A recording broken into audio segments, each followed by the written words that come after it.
Greetings. This is Doc Ock coming to you live in the new day. Doing it that same old way. Doc Ock at noon and 9. Doc Ock at noon and 9. Okay, the proverb for today is, when the cock is drunk, he forgets about the hawk. When the cock is drunk, he forgets about the hawk.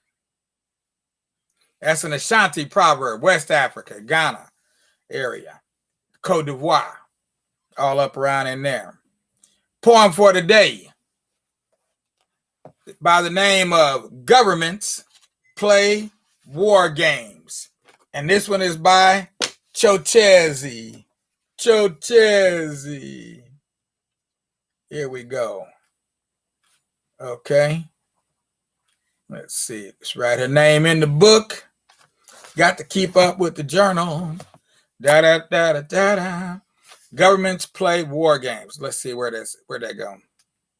Here we go.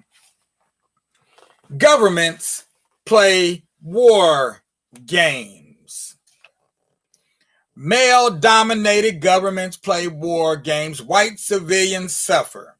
Starvation from sanctions rack nations. Innocent people, women and children cry, die, and wonder why they are attacked.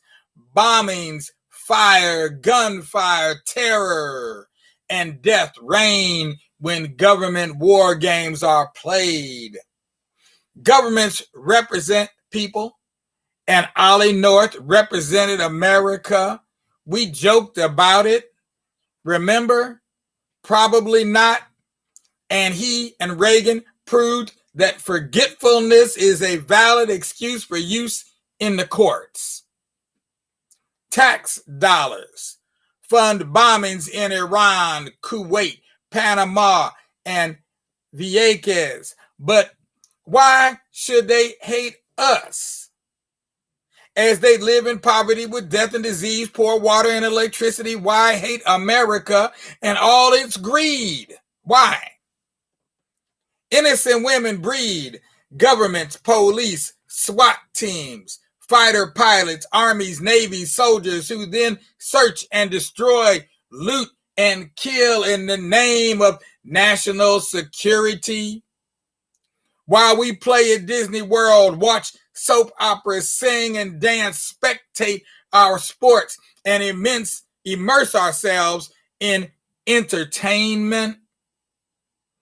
Governments play expensive war games at our expense. They flex and threaten. They advance and retaliate. They kill and kill and kill and wait.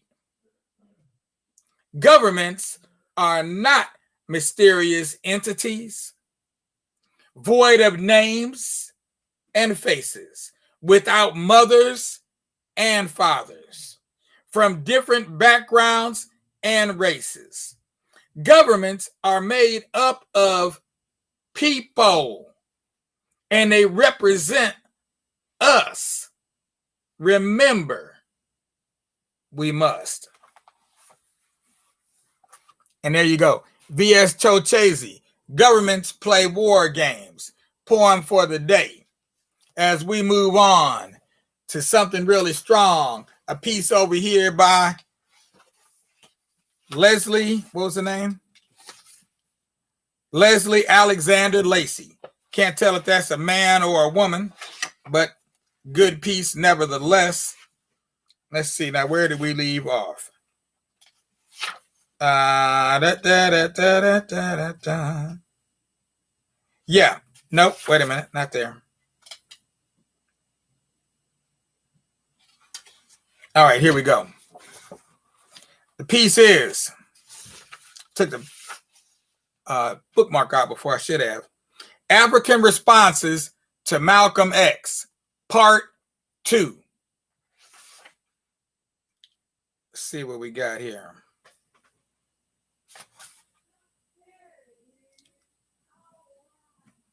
Okay. All right, can't remember which page I left off on. So I'm going to start right here.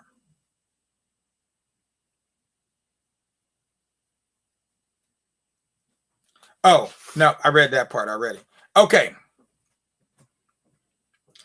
Yesterday, we left off with the students in Ghana at the University of Ghana, I believe it is. And they were that's in the city of Legon, Ghana. Okay. The Great Hall at the University of Ghana, Legon. Correct.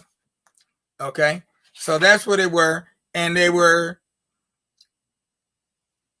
listening to Malcolm X. So this is all about the response to what they heard from someone who was there. Yeah. Okay. Only the students acted quickly and clearly. They liked Malcolm, and they were showing it. And believe me, no one could have assassinated him that evening. Not only did they verbally shower him with affection, they also encircled him to hold his hand, to touch his clothes. One young lady wiped Malcolm's face. Let me see, hold on.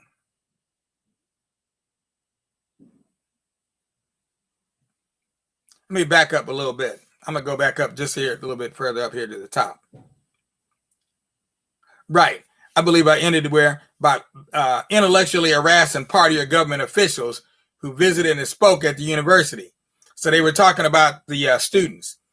Given, therefore, this political polarization and Malcolm's identification with Nkrumah, most people assumed that Malcolm's words would fall upon closed ears. However, they felt that he would probably be able to deal with the harassment, although most of the students would not understand the complexities of Malcolm's racial experience, and those who did would treat them as the irrational and bitter outbursts of a frustrated Afro-American. Hence, when the students did not respond as predicted, shock and disbelief were the only clutches available for those who did not understand the inner dynamics of party-university dispute. Suddenly, the political polarization assumed much wider proportions. Were these the same students who had defied Osagyefo, Dr. Kwame Nkrumah, and cheered a total stranger?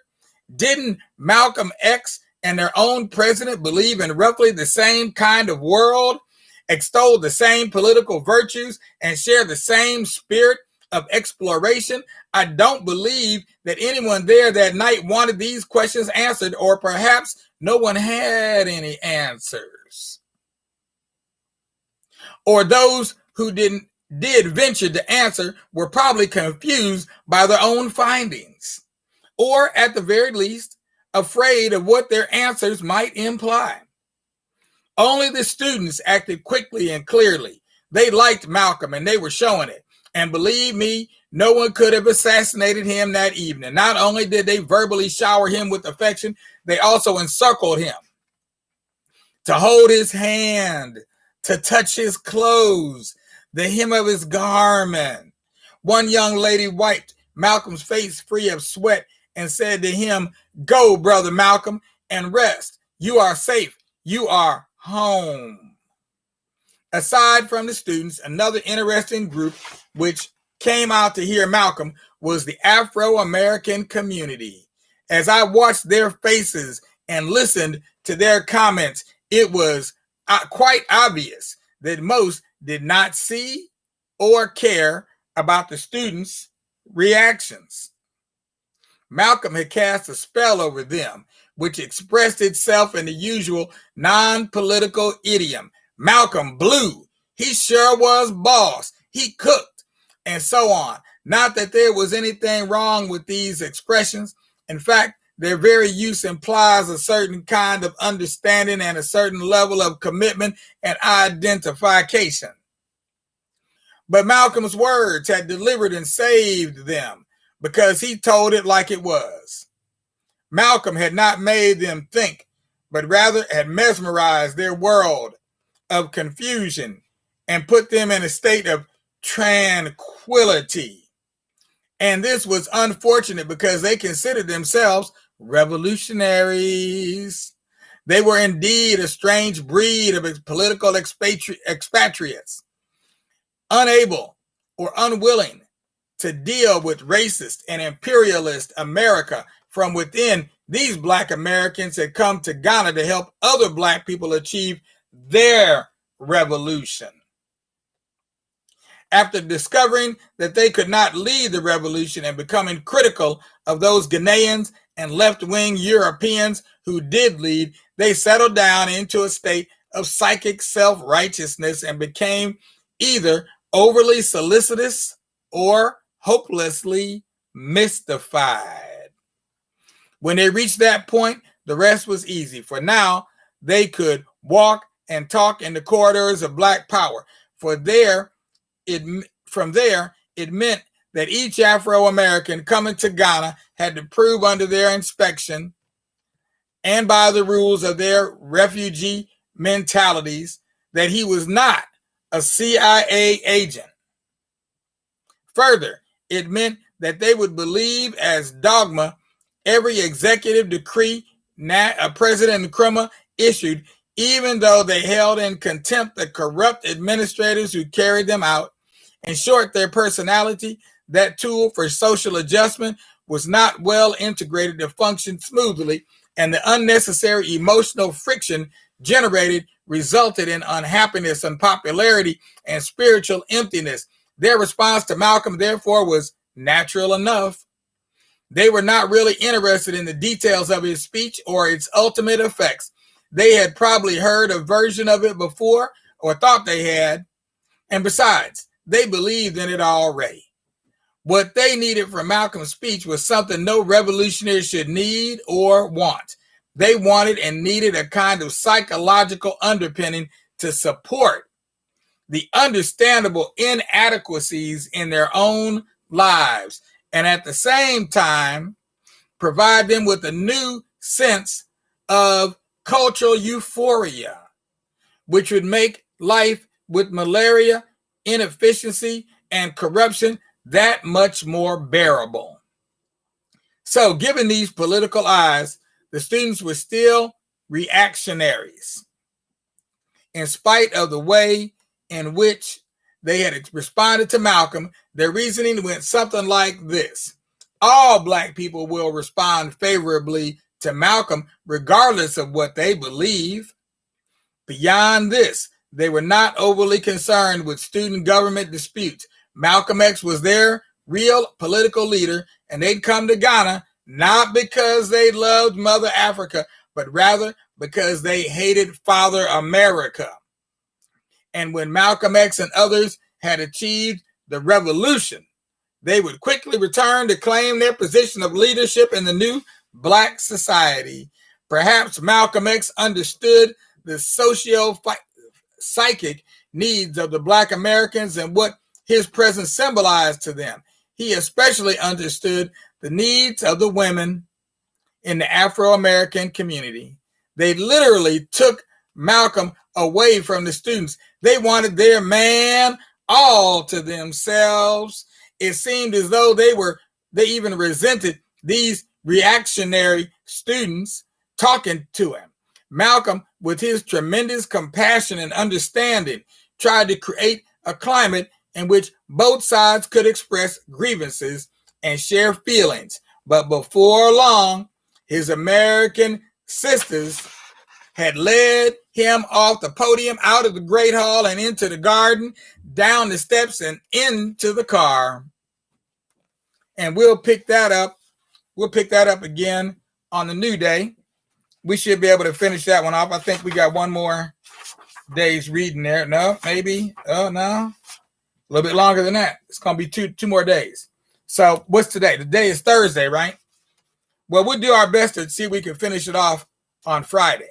But we still got a little ways to go, though. A little ways to go.